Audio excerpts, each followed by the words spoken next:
Всем привет! Сегодня у нас спасательная операция.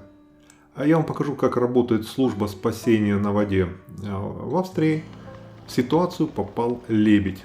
Один из лебедей, которые ходят к нам, которых мы знаем, попал в неприятную ситуацию, и я вызвал службу спасения. Соответственно, вся вот эта история, и посмотрим красивые съемки. Итак, что произошло? Вы видите, это птенцы наших лебедей, голубь и голубка, семейная пара. У них 6 птенцов. Они постоянно к нам приходят. И вот смотрите, у одного из птенцов мы заметили на нижней части клюва пластмассовое пластиковое кольцо. Это, видимо, от бутылки или горлышко от бутылки, ну что-то такое. Достаточно тонкое и плотно насадилось на нижнюю часть клюва. Вот оно.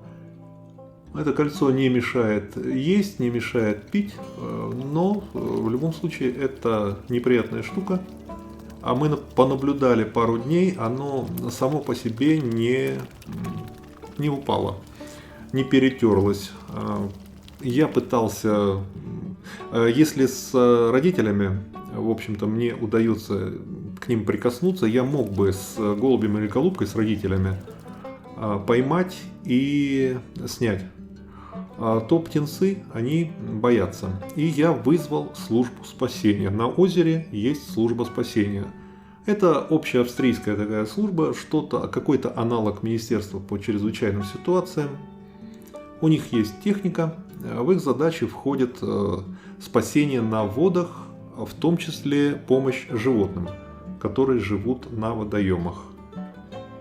Это у нас Австрия, Каринтия, озеро Осяхерзее. Каринтийские озера теплые, летом там наше озеро до 28 прогревается. Это очень популярная курортная зона, то есть летом очень много людей, которые отдыхают, плавают, занимаются водными видами спорта. А я сам, например, катаюсь на доске, у меня электрический серфинг. То есть есть потенциальная угроза, при том, что озеро очень глубокое, там 40 с лишним метров.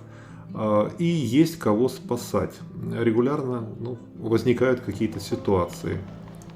Ну вот видите, они преследуют лебедей. Лебеди не очень хотят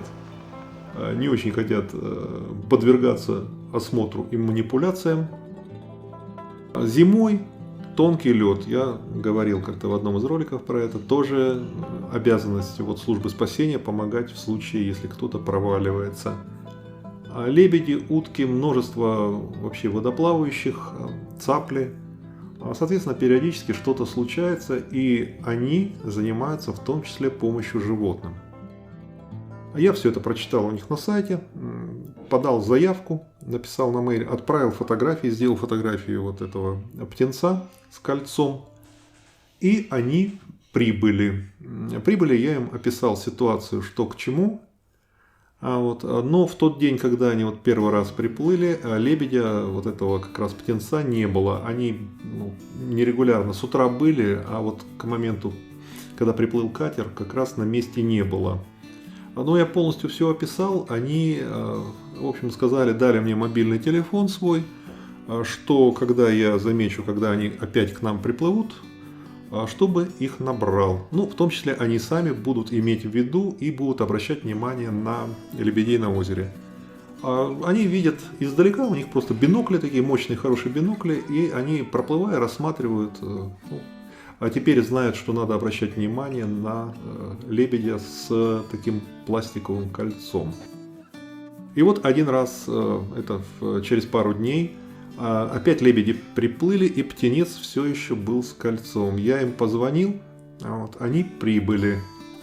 Прибыли в бинокль, они засекли вот этого птенца и попытались его поймать, стали преследовать. Но у них все это отработано, то есть там протоколы, они обученные. Вот на нашем озере у них коллектив около 8 человек. Коллектив. В том числе есть специалисты именно по животным, по помощи животным. Есть какая-то технология. И они стали медленно его преследовать, пытаясь его поймать. Здесь такая ситуация.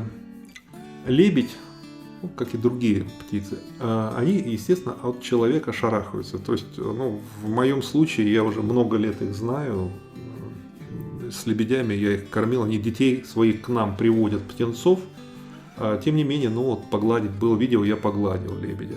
Но таких особых фамильярностей они не допускают. А такого, чтобы вообще его поймать, ну, для птицы это стресс. И они даются, вот когда им плохо.